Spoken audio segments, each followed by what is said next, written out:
SP academy Rawla की online classes में आप सभी बच्चों का स्वागत है। आज अपने क्लास एग्रीकल्चर के बायोलॉजी सब्जेक्ट में लेसन नंबर फर्स्ट जिसका पार्ट 3 है वो पढ़ेंगे। लास्ट वीडियो में हमने पढ़ा था कि ग्रामीण क्या होता है, ग्रामीण के प्रकार कितने हैं। तो आज हमें जो क्रियाएं हैं पादप प्रजनन की उसमें पहला टॉपिक ग्रामीण है, पहले इसे कंप्लीट करेंगे।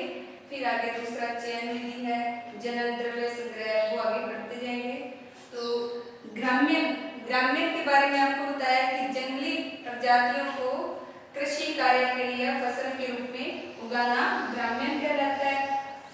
और जो ग्रामीण के दौरान अपने को लाभ होते हैं वो एक तो कम समय में फसल का उत्पादन होना, दूसरा फसलों में विसरण बहुत कम या समाप्त हो जाता है। ये इसका प्रमुख लाभ है ग्रामीण का।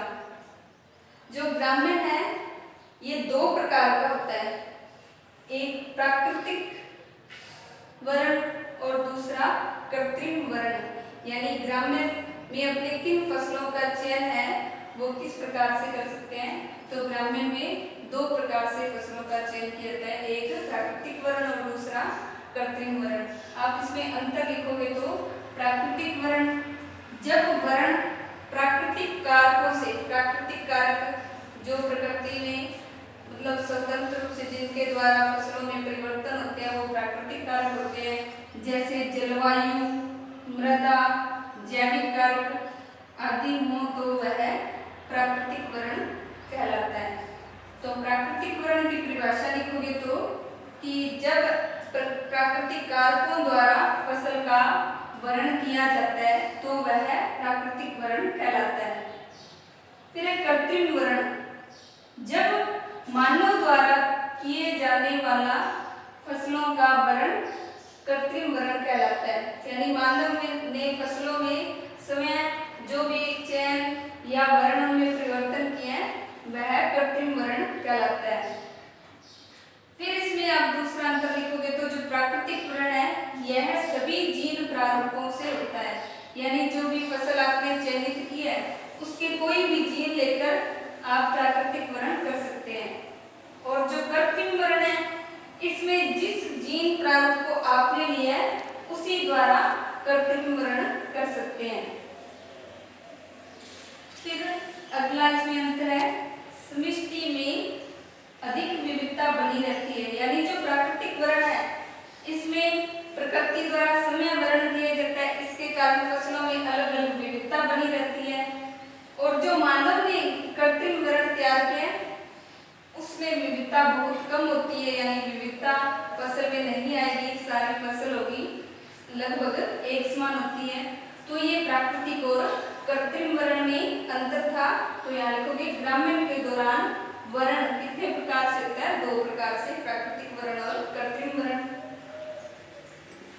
ग्रामीण के बाद में जो सेकंड भाग था जनन द्रव्य, तो जनन द्रव्य की आपको डेफिनेशन बताई गई है कि जो भी फसल है उसका पूरा आनुवंशिक द्रव्य वह जनन द्रव्य कहलाता है। तो आप इसका नोट करेंगे, फसल के पूरे आनुवंशिक द्रव्य को जनन द्रव्य कहते हैं। और जो जनन द्रव्य मतलब उनका जो कोशिका में पाए जाने वाला द्रवित पदार्थ होता है वह जनन द्रव्य होता है। इस जनन द्रव्य को एकत्रित और संरक्षित करने का कार्य कौन सी संस्था करती है, वह NBPGR संस्था है। तो आप जनन द्रव्य को सुरक्षित करने का कार्य पूछेंगे कि किसके द्वारा किया जाता है, तो NBPGR संस्था द्वारा किया जाता है। NBPGR की आप पूरी फुल फॉर्म लिखोगे तो राष्ट्रीय पादप आनुवंशिक संसाधन ब्यूरो, या फिर इंग्लिश में लिखोगे तो बोलोगे नेशनल बोटेनिकल प्लांट जेनेटिक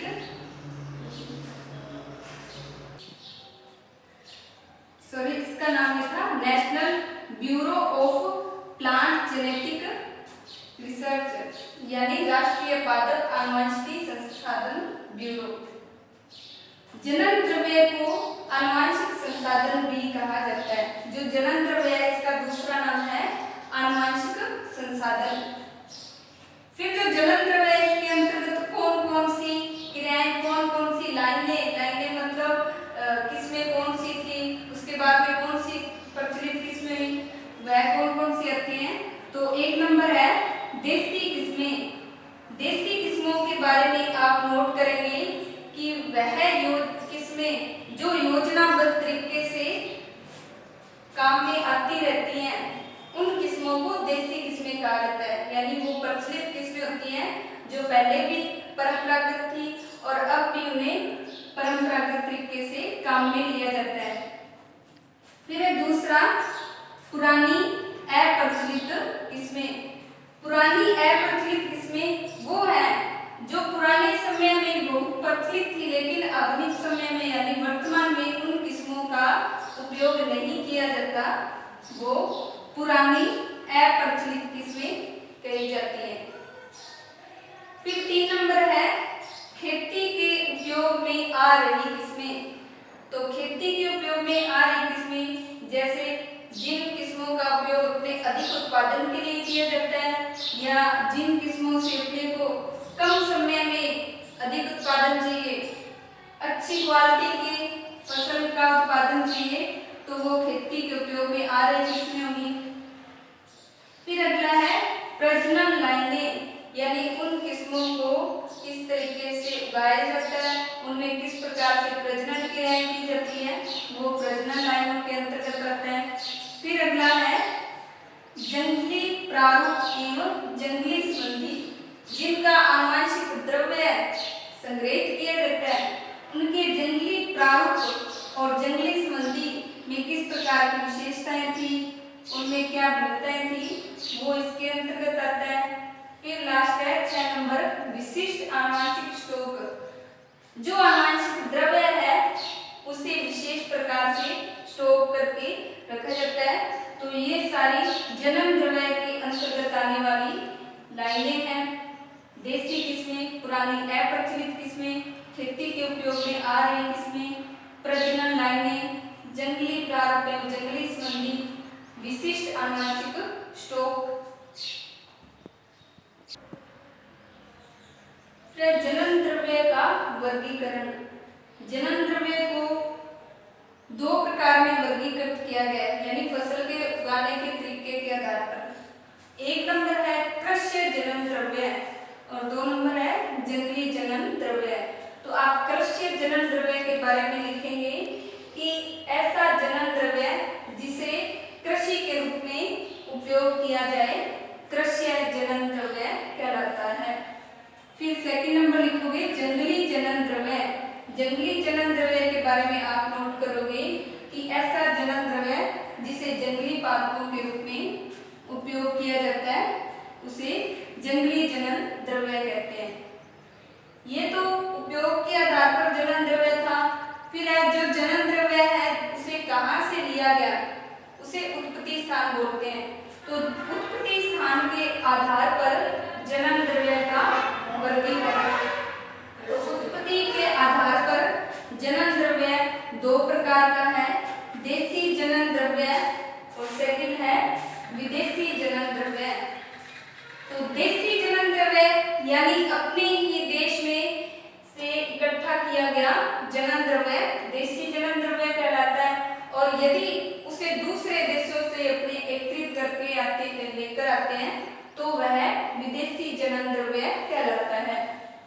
तो ये उत्पत्ति के आधार पर जनन द्रव्य के प्रकार हो गए, देशी जनन द्रव्य और विदेशी जनन द्रव्य।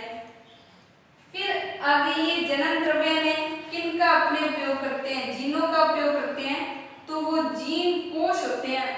अब जीन कोश नोट करोगे आप, उन सभी प्रजातियों या विभेदों को जिनमें आपस में संकरण होता है या हो सकता है, उनमें उपस्थित जीनों को जीन कोश कहते हैं। तो जीन कोश में यानी वो प्रजातियां, यानी अपने कोई भी एक फसल लेंगे, उस प्रजाति के जो भी अपने जीन लेंगे संकरण करने के लिए अलग अलग 2 प्रजातियों के जीन लिए और उनमें